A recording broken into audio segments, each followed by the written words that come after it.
Peyğəmbərin mübarək behsəti, onun ilkin şərtləri və zəmini. Qurani Kərimin mətnləri İslam missiyası əsrinə aid hadisələr haqda düzgünlüyü, dəqiqliyi və müasirliyi ilə seçilən ən qədim tarixi mətnlərdir. Elmi üslub isə bizə Peyğəmbər salavatullah dövrü ilə bağlı Qurani Kərim mətnlərindən kənara çıxmamağı vacib buyurur. Belə ki, mübarək ayələr o Həzrətin behsəti dövründə nazil olmuş və vəfatına qədər nazil olmaqda davam etmişdir. Əvvəla, əgər hədis və sirə kitablarındakı tarixi hadisələr haqda məlumatların onların baş vermə dövründən sonra qələmə alındığını, İkinci tərəfdən, onların təzad və saxtalaşdırmağa məruz qalma ehtimalını nəzərə alsaq, onda təbii və məntiqi olardı ki, həmin məlumatları Qur'an və sünnənin, habelə ağlın mühakiməsinə verək. Uyğun gələnləri götürək, müxtəlif olanları isə inkar edək. Həmçinin nəzərdən qaçırılmamalıdır ki, nübüvvət Rəbbani səfirlik və ilahi bir vəzifədir. Bunu Allah Teala ona görə müəyyən etmişdir ki, bəşəriyyəti həyatı boyu lazımi hidayət yolu ilə mükafatlandırsın.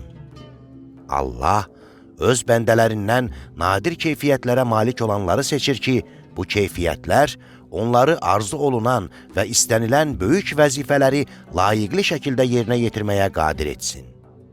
Deməli, Allah Teala tərəfindən göndərilmiş mürsəl şəxs öz missiyasını və məqsədlərini yaxşı dərk edən, ondan tələb olunan rolu əxs etmə, çatdırma, aydınlaşdırma, tətbiq etmə, qoruma və ona qayğı göstərmə səviyyələrində yüksək şəkildə yerinə yetirən kəs olmalıdır.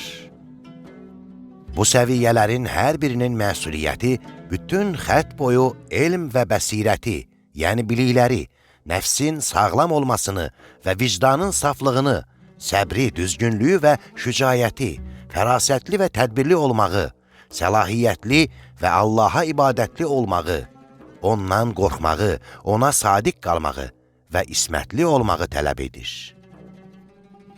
Mürsəl Peyğəmbərlərin sonuncusu təkcə elçilərin yenisi deyil, həm də onların ən kamil və ən əzəmətlisidir. O, özündə əvvəlkilərin ən kamil sifətlərini birləşdirmişdir. Allah Teala özünün missiyasının harada həyata keçirilməsini daha yaxşı bilir. Ən elementar məsələ və hər şeyin tələb etdiyi zərurətlərdəndir ki, böyük Rəbbani vəzifəni yerinə yetirməyə namizəd bu vəzifə ona verilməmişdən və ya buna namizəd olmamışdan öncə onu tamamilə əxs etməyə və həyata keçirtməyə tam hazır olsun.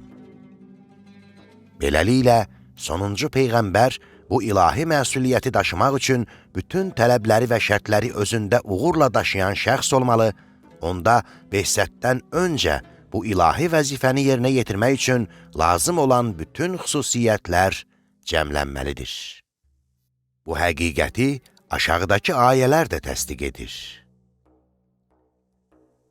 Qüdrətli, hikmət sahibi olan Allah sənə və səndən öncə olmuşlara, yəni Peyğəmbərlərə, bu cür, bu kəlmələr və bu surə kimi vəhy edir. Şura surəsi 3-cü ayə. Və səndən öncə bəşər cəmiyyətinin hidayəti üçün mələkləri, qadınları və səhrada yaşayanları deyil, yalnız şəhər və kənd əhalisindən olub vəhy nazil etdiyimiz kişiləri göndərmişik. Yusuf surəsi 109-cu ayə. Səndən əvvəl elə bir Peyğəmbər göndərmədik ki, ona məndən başqa bir məbud yoxdur.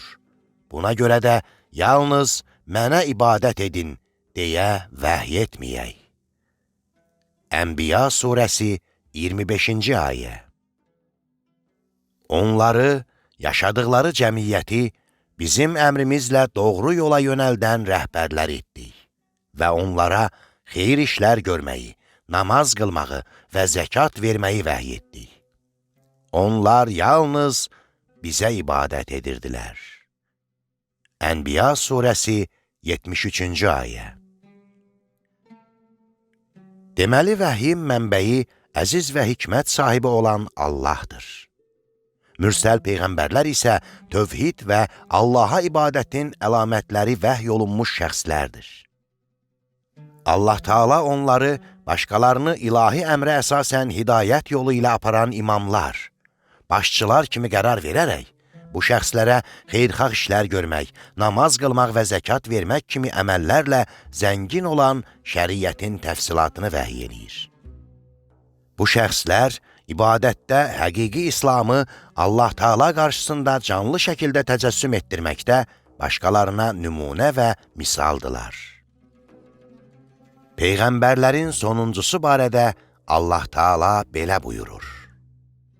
Və beləcə, biz sənə ərəbcə bir Qur'an vəhy etdik ki, Ümmül Qura, Məkkə və onun ətrafındakılara həm vəhyin mərkəzinin, həm də dünyanın digər cəmiyyətlərinin insanlarına xəbərdarlıq edəsən və barəsində şübhə olmayan toplantı günündən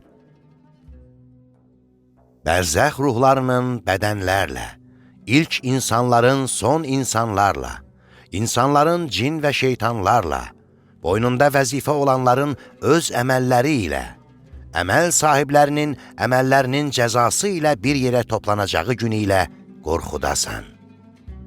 Şura surəsi 7-ci ayə.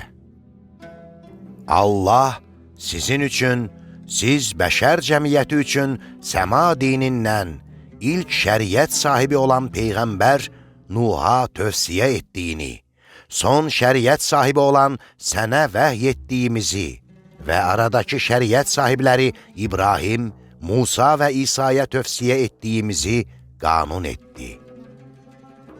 Bu qanundan məqsəd odur ki, bu dini hamılıqla və birlikdə bərqərar edəsiniz və onda parçalanmayasınız. Sənin müşrikləri tərəfinə dəvət etdiyin şey, Allah, Rəbb və dinin bir olması onlara çətin və ağır gəlir. Allah istədiyi və layiq bildiyi kəsi özünə və bu dinə tərəf cəlb edir və tövhid dinini qəbul etməklə ona tərəf qayıdan kəsi özünə doğru yönəldir. Şura surəsi 13-cü ayə.